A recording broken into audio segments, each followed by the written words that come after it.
You mentioned the PSA test, and we've talked to a lot of doctors and hear kind of both sides, whether that's really effective and accurate, and if it's not, where do you sit in that?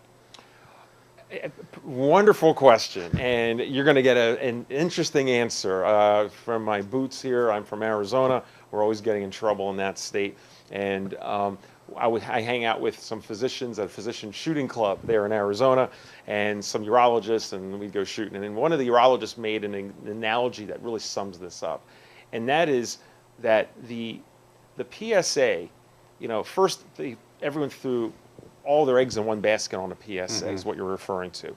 Now people take pot shots at the PSA. It's for sport, as if now it's horrible. So it goes from one extreme to the other in typical American fashion, it seems. But as my gun urologist friend mentioned, the PSA is really like a loaded firearm. If you saw a loaded gun on the table and you've never touched one before, back off, don't touch it. You're going to hurt yourself or hurt others. A PSA by itself is a loaded number. And if you've never used it, if you don't understand how to use that number, then that PSA will trigger, pun intended here, an automatic biopsy. And that biopsy